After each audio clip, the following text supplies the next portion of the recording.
दीन कहे धनवान सुखी, धनवान कहे सुख राजा को भारी, राजा कहे महाराजा सुखी, महाराजा कहे सुख विष्णु को भारी।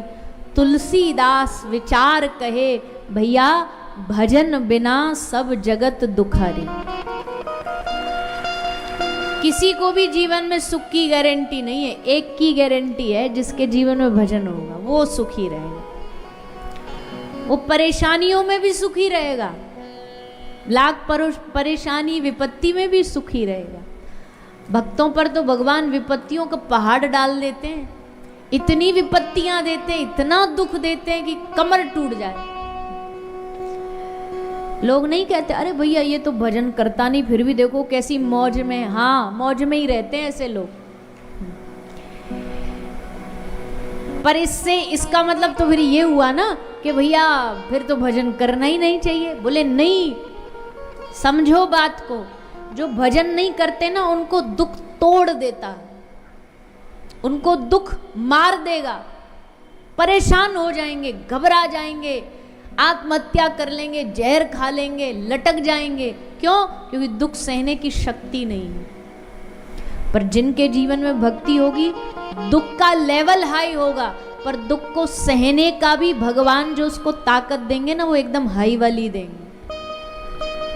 भगवान की भक्ति इतना दुख को सहने की ताकत दे देती है कि दुख में भी वो चलता रहेगा, चरई वेती, टूटेगा नहीं, हारेगा नहीं, थकेगा नहीं, बढ़ता रहेगा, कृष्ण का नाम लेकर आगे चलता रहेगा।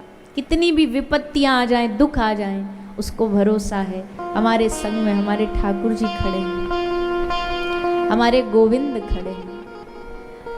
अब कुछ भी हो जाए हारेंगे नहीं। जिनके जीवन में भजन नहीं, देखो कितना जल्दी हार जाएंगे, कितना जल्दी बिखर जाएंगे। इसलिए हाँ, भक्त के जीवन में दुख बढ़ा करके देते हैं भगवान, पर बढ़ाने के साथ साथ उस दुख को सहने की ताकत भी देते हैं।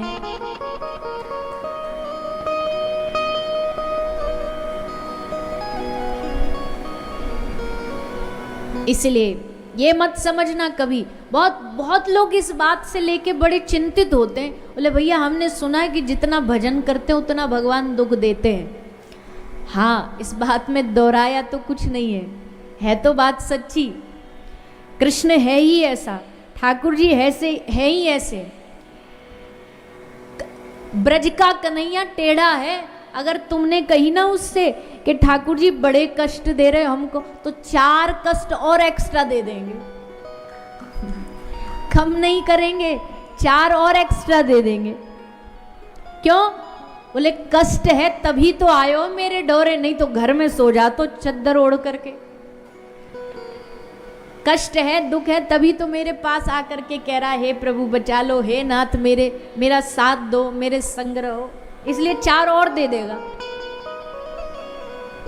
पर भैया ताकत भी देता है, इतनी शक्ति दे देगा, दुख में भी हंसते मुस्कुराते। कब नदी पार कर लोगे पता नहीं लगेगा। इसलिए भक्ति को कोई साधारण मत समझो। भक्ति क्या है? बेहोशी का इंजेक्शन, एनेस्थीसिया सुना है ना? बेहोशी का इंजेक्शन क्या करता है? जब एनेस्थीसिया लगाया जाता है, कब लगाया जाता है? किसी का कोई ऑपरेशन करना हो। अब भैया शरीर में दर्द तो सह नहीं सकता आदमी इतना, तो फिर क्या करेंगे? उसको एनेस्थीसिया का, बेहोशी का इंजेक्शन दे देंगे। अब काट छाट तो वही होगी, शरीर काटा जाएगा, चाकू छुरी कैंची उस पर चलाई जाएगी, पर दर्द नहीं होगा, है कि नहीं? यही तो करता है। वैसे ही भक्ति भी एनेस्थीसिया है, बेहोशी का इंजेक्शन है। संसार में दुख मिलेगा तो उसका असर पड़ेगा शरीर पर जब भक्ति का इंजेक्शन लग जाएगा ना, तो उसका फिर शरीर पर कोई असर नहीं पड़ता। अब काट लो, छांट लो, चाकू चला लो, छुरी चला लो, असर नहीं पड़ेगा, इफेक्ट नहीं करेगा। वैसे ही दुख भी हमारे ऊपर असर नहीं करता है। भगवान की भक्ति के आ जाने से। क्यों? क्योंकि ठाकुर जी हमारे साथ हैं। इसलिए भगवान से दुख को दूर भगाने का मांग मत करो। क्या मांगो? बोले दुख में भी हो ना तो भी ठाकुर जी अपना बस साथ देना, तुम संग हो हमारे, बाकी हमें और कुछ लेना देना नहीं है। दुख दूर कर दो, ऐसा हमने कभी मांग नहीं करी आज तक। इतनी मांग जरूर करी है कि जो भी परिस्थिति हो तुम हमारा साथ देना, तुम हमारे साथ खड़े रहना। इतना ही मांगते रहो बस कि तेरा साथ हो, चाहे सुख हो या दुख हो, पीड़ा हो, परिस्थिति कैसी भी रहे जीवन की। क्योंकि देखो भैया, परिस्थितियां तो बदली नहीं जा सकती, ये तो जो मिली है वो स्वीकार करनी पड़ेंगी। तभी तो जीव परतंत्र है और ईश्वर स्वतंत्र है। जीव स्वतंत्र होता तो कब का बदल लेता। यहाँ कोई अदला बदली नहीं होती परिस्थितियों की, वरना तो लोग एक दूसरे को मार करके, सबको लगता ना इसकी परिस्थिति हमसे बढ़िया है, हम ज्यादा दुख में, ये हमसे सुख में, कब का बदल लेते। पर कोई इस दुनिया में अपनी परिस्थितियों को बदल नहीं सकता। जिसको जो मिली है स्वयं झेलनी पड़ेगी, और झेलने भी इसलिए पड़ेंगी क्योंकि उसमें भी किसी का दोष थोड़ी है। ठाकुर जी कहते तू नहीं कहीं ना कहीं कर्म करके इसको कमाया है तो अब झेल। तू नहीं कहीं ना कहीं ऐसा बीज बोया जिसका फल, अब बोया पेड़ बबूल का तो आम कहां से हो। कड़वा बोया तो कड़वा मिलेगा, पीड़ा दी किसी को तो पीड़ा मिलेगी।